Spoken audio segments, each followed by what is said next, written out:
Chuck Fresh, the PCGYN. This is Computer Care Clinic's Tip of the Day. Lots of questions coming in about new technology. Actually, it's not all that new, but it's new in this particular package called solid state drives, or SSDs. So to get the acronyms down, they're calling solid state hard drives SSDs, and hard drives are HDD for hard disk drives. So just if you see those acronyms thrown around loosely, you'll know what they mean. Now, basically, a solid state drive is exactly as it sounds. It's solid state. It's the same type of memory that you'll find in a cell phone, on a flash drive, something with no moving parts, and it's a different type of technology, where a hard drive has spinning platters, spinning disks, and a little magnetic arm that goes back and forth and mechanically writes things with little magnetic bits and bytes on that little hard drive platter, on multiple platters inside of them, if you've ever seen the inside of a hard drive. So this gets rid of all the moving parts, so there's a couple of advantages here. Number one, supposedly they're quicker because it doesn't have to shuttle through the whole drive mechanically to find what it needs. It can instantly find it electronically through a database rather than having to move to the specific area of the hard drive where you've stored your information. The second thing is, since there's no moving parts, it uses a little bit less electricity. And also, there's a little less heat generated from the motors. You don't need motors because it's solid state, and you're going to save a little bit of heat and electricity there. So those are good things. Just to clarify things, when we talk about memory, there's long-term memory, short-term memory. Short-term memory is typically your RAM, which is, again, the same sort of technology. It's solid state. They're little chips that you put into your computer. And but they're erased every time you power the computer off. Every time you lose power to it and shut it off and start it over again, you're going to lose all the stuff on the short term, on the RAM chips. But on the solid state drives, it's a different type of technology which stores it even after you turn the power off or disconnect power to the computer. So, all right, let's go without getting too confusing. Newegg is a real good source to find a lot of information, including user reviews. And it's one of the best places to let other people make mistakes first, especially with new technologies like this. So if you click on any one of these products, it'll take you to the product page. It'll tell you a whole bunch about the product, a little bit of spiel from the manufacturer, 12 reviews. You can read reviews of people who have used these things supposedly and had good or bad experiences with them. So it's a good way to kind of weed out the poorly performing things. Now, it's still kind of a new technology, so the jury is still out on whether or not this is going to be the end-all, be-all, the replacement to hard drives, but it's looking like it's going to be that way. So there's a bunch of different interfaces that you may see. There's the SATA 3, which is going to fit into most of your desktop and laptop computers. There is a conversion kit. They're actually the size of a laptop hard drive, which is a little smaller than a desktop hard drive. And you can put them in a laptop computer in either the thin enclosure or the regular enclosure. And most of them, well, some of them come with a kit that will give you an extension bracket so you can put it in your desktop computer also. So you can use them in any type of computer, anything with a serial ATA interface. Probably not available for the older computers that have the IDE interface, although I'm sure there's some kind of conversion kit that you toolers can figure out, but I wouldn't do it.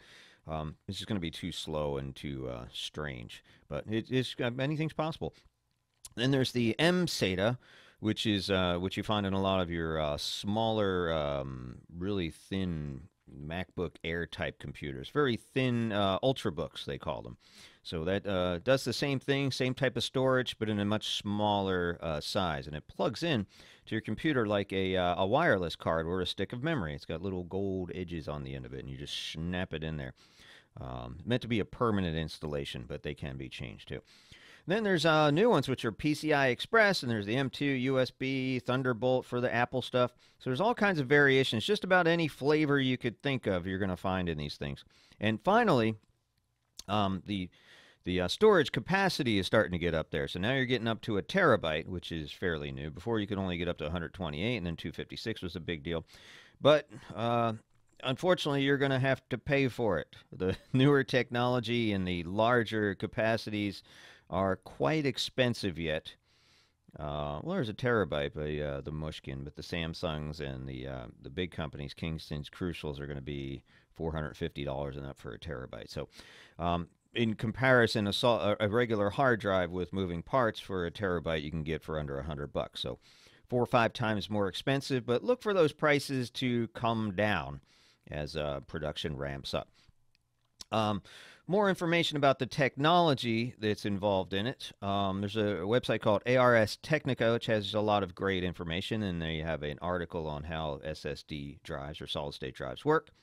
And basically, it's quite complex, and you have to be an engineer to really understand this. But to simplify it, perhaps oversimplify it, is what it does is it takes electrons and sort of burns them into pits. And of course, I'm oversimplifying this. If you want to read the article, if you're an engineer, look into it by all means. But it basically burns it into pits in the hard drive, which is how it's able to save it after you remove power to it, because it's got a permanent kind of an etching inside the memory inside the solid state drive unit itself.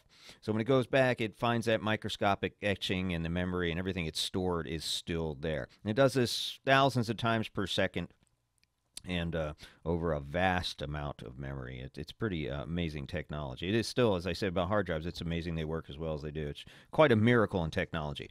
The problem is that it can only burn into those silicon pits so many times before it is worn out, so to speak, and you can't write to it anymore. So these do have a life cycle, but if you talk to the people at Samsung, and there's a couple of articles out there, it's a pretty long life cycle. They've done an analysis at Samsung saying that they could, the average user burns about 40 gigabytes of data per day. And there is extensive technology, logical technology in these drives that move the areas that you write on the hard drive to different areas so you don't overuse one certain part. And there's some extra spots too that it knows how to overflow into. So they're saying that on average, a user may use 40 gigabytes of written data per day, and at that level, a 256 gigabyte solid state drive could last 16 years with that level of usage. Some people use more, some people use less. So the word on the street is these things will last a lot longer. Now, however, the technology has only been around for 4 or 5 years in mainstream anyway. So we're still waiting to see if they're affected by things like static electricity and radiation and all that stuff. But so far, the results that we've had a solid state drive in one of our computers for about 4 years. It's a small one of the original ones made by Intel. And it has actually worked fairly well. We're quite impressed with it. It did crash on us once, and the recovery was not possible in that particular case, perhaps because we didn't have the tools at that time, or it was a really bad crash. We're really still not sure what happened. The whole thing just stopped. It wouldn't boot up. We could find nothing on it. But we were able to reinitialize it, reformat it, and start all over again, and it's been great for about 3 years, I'd guess. So the big makers, Samsung, Kingston, Crucial, lots of information. You can buy the kit for the Samsung, and you can get all this stuff on Newegg, one of the best places to get stuff online, again, because they have the reviews. Even Samsung has reviews here. But you see some of them have kits, too, and some software to help you transfer things from your typical conventional hard disk drive into a solid-state drive. You can move it over and hopefully make it seamless. I'm from the school where if you change hard drives, I consider that a good opportunity just to start all over again, wipe everything out, clean the registry, and get yourself a nice, clean, fast-moving operating system. And just, of course, always save your data and do backups. If you have questions about backups and things, check out our video on backing up your computer, too. You should definitely back up before you do anything, before you attempt any type of hard drive change, because you just never know. Now, this Samsung has, they have some high-performance drives, and they're quite expensive. This one in particular is $850. But again, look for these prices to start inching down. The 500 gigabyte drive, the kit here is $250, so that's a little more reasonable. So again, they're all coming down. And what a lot of people are doing is they're getting a solid state drive, maybe in a smaller capacity, a little more affordable, maybe 128 or 256 gigabyte. And what they're doing that is loading all their programs on those and then using a traditional hard drive to store their data on. So everything that needs to come up really fast, their programs, their Windows installation, everything they need to do immediately comes up a little faster because the read-write times are a little quicker on these solid-state drives. So the Windows boots up really fast, the programs come up really fast, And unfortunately, they still have to wait for your data. But again, that's changing too. And you have people who are doing double solid state drives. They store their data on a solid state drive and then back it up to something else because they're not sure of the reliability yet. All kinds of different situations. But as we're still waiting for the reliability factors on these things to shake out. And actually, you got a couple of them here, 120 gig and a 120 gig Samsung for under $100 now. So, but check these out.